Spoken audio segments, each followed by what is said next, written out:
이번에 먼저 전해드릴 소식, 어제 재보궐선거 이야기입니다.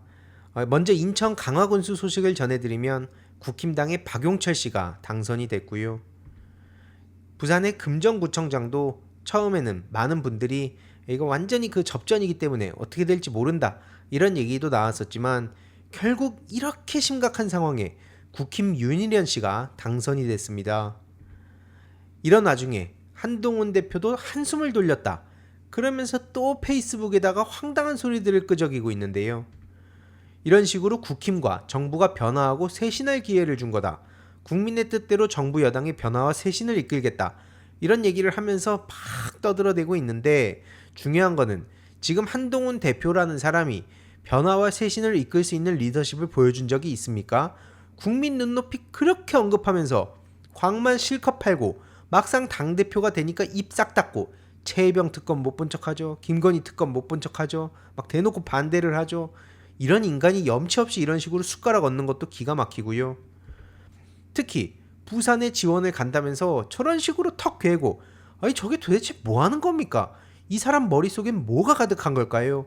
옆에 있는 사람을 주목시키게 하는 게 아니라 그저 자기의 외모가 어떻게 사람들한테 비춰질까? 사진이 어떻게 남을까? 영상이 어떻게 기록될까? 이것만 생각하는 것 같습니다. 저 모양 저 꼬라지니까 국힘 내에서도 계속해서 총선 당시도 그렇고 이번에도 말이 나오지 않았습니까? 그리고 중요한 거는 저런 식으로 거들먹거리는 것도 정말 기가 막힌데요. 전통적인 국힘의 텃밭에서 이런 식으로 이긴 거 가지고 막 온갖 자기의 그 뽕에 차가지고 얘기하는 거 보면 정말 구역질이 날 지경입니다. 물론 요 신호는 굉장히 심각하다고 보는데요. 이게 지금 윤석열 정부, 특히 김건희 씨의 만행으로 TK까지 뒤집어진 마당에 결국에는 이 원래 텃밭이었다고 하더라도 이번에도 이걸 뒤집지 못하는구나. 정말 짜증난다. 도대체 뭐냐 이게. 이런 반응들도 이어지고 있는데 그래도 이렇게 그 힘든 지역에서 묵묵히 주변에 밭도 갈고 소중한 한 표를 행사한 이런 분들이 3만 5천 명 가까이 됩니다. 이런 분들의 힘을 우리가 계속해서 키워가고 좌절하고 넘어지더라도 또 우리는 내일을 생각하며 다음을 그 기약하며 열심히 달려가는 분들이 계시기에 이번을 또 차분히 복귀하고 할 수 있는 최선의 노력을 다해서 이렇게 고착화된 문제들을 하나씩 해결해 가자. 그게 저는 결국 김대중, 노무현 전 대통령부터 시작해가지고 우리 풀뿌리 민주주의를 위해서 싸워온 모든 분들의 피와 땀과 눈물의 역사라고 생각합니다. 그래서 짜증나고 정말 속이 뒤집혀지지만 그래도 또 다른 지역에서의 성과들이 있지 않았습니까?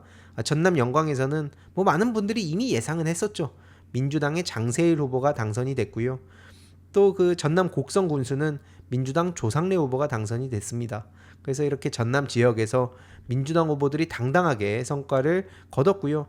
또 많은 시민들이 우려를 하면서 봤던 상대적으로 또 다른 그 선거보다도 서울시 그 교육감에는 관심도가 너무나 떨어져서 사전투표율도 8% 정도밖에 안 돼서 많은 걱정의 그 목소리가 나오고 심지어 상대가 그냥 단순히 보수 후보가 아니라 이거는 뭐 뉴라이트의 학폭 이력에 아주 끔찍한 것들만 모아놓은 사람이 서울시 교육감으로 당당하게 나온다고 하니까 이것만큼은 막아야 된다 라고 했었는데 정말 다행히도 정근식 후보가 서울시 교육감으로 당당하게 당선이 됐습니다. 진짜 다행이란 생각이 들고요. 이런 와중에 조전혁 측에서 나온 얘기가 정말 기가 막힙니다. 역시나 빠질 수가 없는 그 얘기, 부정선거 얘기가 이렇게 나오고 있는데요. 이 주옥순 씨도 현장에서 저렇게 썩은 얼굴로 표정 관리를 못하고 있는 모습, 그리고 윤서인 씨도 막 이런저런 얘기를 하면서 조전혁을 찍어달라, 서울 사람들 꼭 투표해달라 이런 얘기를 했는데 윤서인 씨도 일종의 사이언스에 가까운 것 같습니다. 무슨 말만 하면은 항상 그곳에 이런 폭탄을 터뜨리는 것 같은 전혀 도움도 안 되는 그런 사람 중에 한 명 아니겠습니까? 아무튼 조전혁 씨의 선거사무소에서 오죽하면 그 부정선거 얘기까지 나와가지고 도대체 뭐 저런 사람들이 다 있냐. 부정선거는 사형에 처해야 된다. 전선 조작이다. 전산 조작이니까 서버를 깔아. 이런 피켓을 든 사람들이 또 부정선거다. 뭐 이런 얘기를 하고 있는데 물론 이게 일부 지지자들의 뭐 욕설도 나오고 이런 목소리도 있었지만 결국에는 이게 주류의 목소리가 되진 않았습니다. 그래서 보시다시피 부정선거가 뭐냐? 바로 지난 대선이 부정선거다. 그러니까 지금 윤석열 당선 무효라는 얘기도 사방에서 나오는 상황 아닙니까? 그래서 지금 이 한강 작가의 노벨상 그리고 진보 교육감 당선 이게 굉장히 중요한 의미를 가지고 있다. 이런 평가가 지금 압도적인 상황이고요. 부정에 대해서 얘기를 하려거든 가서 너그 명태한테 물어봐라. 오죽하면 이런 얘기까지 지금 나오고 있는 게 현실입니다. 아무튼 그래서 결국에는 이 조전혁 본인이 구질구질하게 뭐 황교안, 민경욱 루트를 타진 않았고 보선의 패배를 인정하겠다. 많이 부족했다. 그러면서 이렇게 눈물을 흘립니다. 굳이 뭐 패배를 한 사람한테 막 조롱을 하고 뭐 그럴 생각은 없습니다만 아무리 그래도 어떻게 저런 사람이 교육감 후보로 당당하게 나올 수 있는 건가? 어떻게 저런 사람들이 보수의 타이틀을 가지고 아직까지도 거들먹거리고 다니는 건가?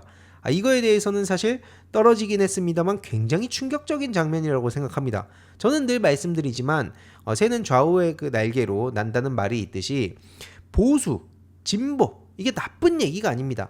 하지만 지금 국민의힘이라는 이익 집단이 보수의 탈을 쓰고 정치를 하고 저런 친일 뉴라이트 세력들이 당당하게 자기가 보수라고 하니까 보수 그 자체가 이상한 거가 돼 있는데요. 그래서 이 한국에 이해관계만으로 뭉친 저 국힘당 저기에 그 괴멸이 지금 필요하다는 얘기가 그런 맥락에서 지금 나오고 있는 거고요. 이러니까 해당 소식을 접한 시민들도 저 눈물을 보면서 뉴라이트가 왜 저렇게 많냐? 어떻게 저런 인간이 서울시 교육감으로 나올 수가 있냐? 이런 반응들이 압도적으로 이어지고 있습니다. 아무튼 정말 다행히도 이 정근식 후보가 서울시 교육감으로서 당당하게 당선이 됐고요. 이번 선거가 서울교육을 한 단계 진전시키는 첫 걸음이 될 거다. 그래서 한강 작가 작품 아까도 뭐 말씀드렸지만 그 임태희 경기도 교육감이 한강 작가의 작품을 막 폐기시키지 않았습니까? 그래서 이렇게 교육감이 중요하다. 그래서 아이들에게 창의력, 협력, 자율성 이걸 펼칠 수 있는 환경을 만들겠다고 말했고요. 물론 진보 교육감에 대해서도 비판적으로 보는 시민들이 많습니다. 저도 그걸 부정하자는 건 아닌데 최소한 조전혁 같은 사람은 막자고 지금 많은 시민들이 바쁜 시간을 쪼개서 투표를 한 만큼 그 기대에 잘 부응해 주시길 바라고요. 가장 걱정했던 게 뭐냐? 특히 지금 국면에서 학부모님들의 우려, 고등학교 무상교육 예산 삭감, 그리고 역사, 저 친일 교육을 주입을 시키려고 하는 저들의 행태 이거에 대해서 반드시 바로 잡고 그다음에 막을 건 막고 이런 왜곡된 역사에 대해서는 단호하게 이렇게 뿌리를 뽑겠다는 의지를 보였기 때문에 이 역시 굉장히 중요한 발언 중에 하나라고 생각합니다. 그래서 이런 전반적인 결과를 두고 이재명 대표님이 새벽에 페이스북에 글을 남기셨는데요. 민심을 받들어서 민생 회복에 정진하겠다.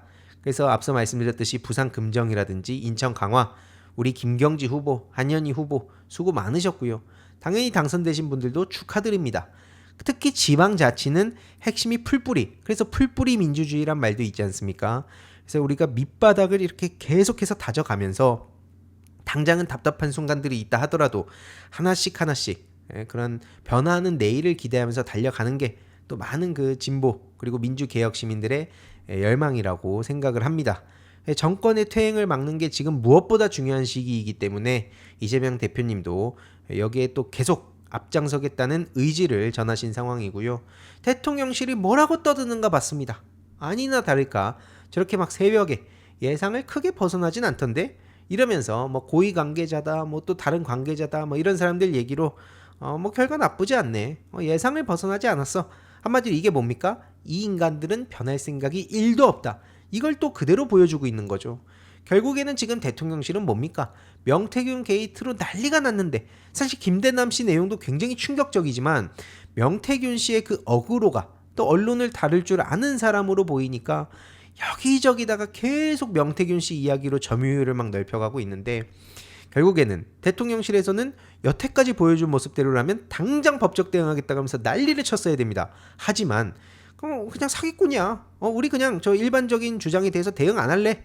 이런 식으로 넘어가니까 이제 굿모닝 충청의 조아진 기자도 이상한데 여태까지 대통령실이 보여준 모습이 아니잖아. 이거는 니네들 방어할 논리가 없으니까 그러는 거 아니야. 사기꾼 말 믿냐? 이런 식으로 그냥 넘어간다고? 이건 자기 지지층들 결집시키면서 민감하고 난감한 문제를 그냥 벗어나겠다, 도망치겠다 이러는 거 아니냐. 사실 많은 시민들도 이렇게 보고 있는 상황 아닙니까? 특히 이 체리 따봉 메시지의 존재의 여부, 이걸로 많은 시민들이 또 주목을 하고 있는 상황인데, 혹시라도 뭐가 하나 터지면 또 여태까지 털린 거에 그 이상으로, 이러다가 진짜 한순간에 탄핵당할 수 있겠다는 두려움으로 지금 저러고 있는 거라 보는데요. 아무튼 중요한 거는 지금 민주당에서도 뭐 국감 증인 명단에다가 뭐 김건희 씨, 명태균 씨, 대통령실 관계자들을 이렇게 다 포함을 시킨 만큼 절대로 한 채의 물러섬도 없이 달려가겠다, 이런 의지로 보입니다. 그리고 옆에서 막 깔짝깔짝대던 사람들이 막 망신이란 망신은 제대로 당하고 있는데요. 장예찬 씨도 어설프게 뛰어들었다가 대통령한테 물어보고 방송해라, 코가 자꾸 길어진다, 요런 얘기를 듣는 상황 아닙니까? 장예찬 씨가 뭐라 그랬냐? 오빠가 윤석열? 김건희 씨는 사석에서도 오빠라는 호칭 안 쓰던데? 하지만 이것도 사방에다가 오빠 타령하고 다녔다는 걸 어제 정말 많은 시민들한테 들킨 상황이죠. 막 여기저기다가 오빠라고 했다는 겁니다. 아무튼 그러면서 장예찬 씨가 저렇게 당당하게 떠들었던 거에 대해서는 네가 뭘 알아? 요런 반응들이 지금 나오는 거 아니겠습니까? 한마디로 진짜 소위 핵관이라고 불릴 만한 사람도 아니고, 자기는 핵관이 되고 싶은 사람으로서 열심히 저렇게 쉴드를 치려고 하지만 결국엔 그마저도 바로 박살난 상황이라 지금 망신만 당하고 있고요. 김재원 씨에 대해서도 명태균 씨는 이때다 싶어서 김재원 씨를 명분 삼아서 막 이렇게 어그로를 끌고 있는데, 중요한 거는 뭐냐? 분명히 어제 김재원 씨는 뭐라 그랬습니까? 내가 끝까지 싸우겠다, 절대로 물러서지 않겠다 하더니 정작 어제 그 방송에 여기저기 나오다가 아예 그냥 또 잠수를 타버려서, 야, 이게 또 어디서 연락을 받고 저러는 거 아니냐, 지금 이런 얘기가 나오는 상황이고요. 홍준표 시장도 굉장히 기가 막힙니다. 더 이상 나는 저 거짓말에 대응 안 하겠다, 약간 대통령실이랑 지금 굉장히 똑 닮았죠. 혼자 그냥 실컷 떠들다가 감옥 가라, 검찰은 도대체 뭐하냐 저런 인간 구속 안 시키고, 그러면서 계속 이 분이 안 풀렸는지 페이스북에다가 글을 막 남기는데요. 한국 정치판이 원래 이렇고, 저는 정치 브로커한테 놀아나면 안 돼, 나는 딱 끊었잖아, 뭐 이런 얘기를 하면서 윤석열의 입장도 좀 이해를 해줘, 뭐 이런 이상한 소리를 지금 계속하고 있는데, 뭐 저런 식으로 페이스북에 글을 남기면 남길수록 이 홍준표 시장의 어떤 졸렬한 행태만 더욱더 많은 시민들한테 부각시키는 거 아닌가 싶습니다. 그러면서 또 마지막에 한동훈 대표에 대한 얘기까지 막 하고 있는데요. 지금 속으로 얼마나 불안하면 제발 나는 좀 살려주십시오, 막 이런 생각이 들지 않습니까? 아니 당장 본인도 이 사안에 대해서는 피해자라고 불리는 상황 아닙니까? 홍준표를 빼고 윤석열만 9차례의 양자 대결을 붙였다?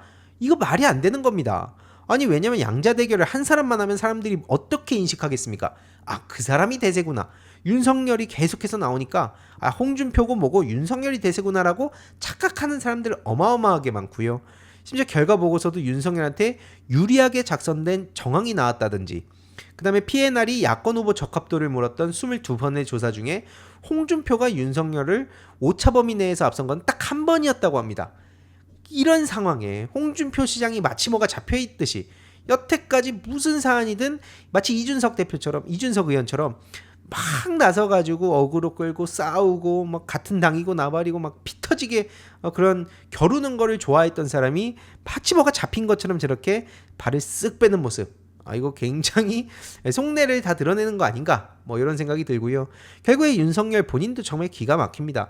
선수는 전광판 보지 않는다면서 그렇게 허세를 부려놓고 결국에 지금 드러난 건 뭡니까? 매일 아침에 21년 6월부터 12월까지 뭐 명태균 씨의 말에 따르면은 부부가 스피커폰을 틀어놓고 명태균 씨랑 통화하고, 아침에 못하면 낮에도 통화하고, 그러면서 맨날 전광판만 들여다보고 있었다는 거 아닙니까? 이런 인간이 여기저기 다니면서 막 허세란 허세는 다 부려놨으니 나중에 이걸 또 어떻게 다 감당하려고 할까요? 중요한 거는 명태균 씨가 윤석열 김건희 씨와 나눈 메시지가 2,000장은 된다, 뭐 이런 식으로 또 허세를 부리면서 마찬가지로 저 좀 제발 살려주십시오, 뭐 이런 식으로 빠져나가려는 것 같은데 CR도 안 먹히고요. 만약에 진짜로 이 본인이 진지하게 자꾸 저런 식으로 막 사실과 거짓을 섞어서 장난질하는 게 아니라 진짜로 모든 걸 폭로하겠다, 나도 책임지겠다, 근데 이 대한민국의 민주주의 시스템의 근간을 흔들던 그 세력들 다 망해야 된다, 이런 식으로 당당하게 폭로를 한다면 또 어떻게 될지 모르죠. 물론 이제 당연히 처벌은 받아야 되는데 그 수위에 대해서 또 이런저런 얘기들이 나오는 거 아니겠습니까? 지금 이런 식으로 어떻게든 제 살 길만 찾으면서 꼼수만 부리다가는 훨씬 더 세게 맞게 된다는 점 다시 한번 말씀드리고요.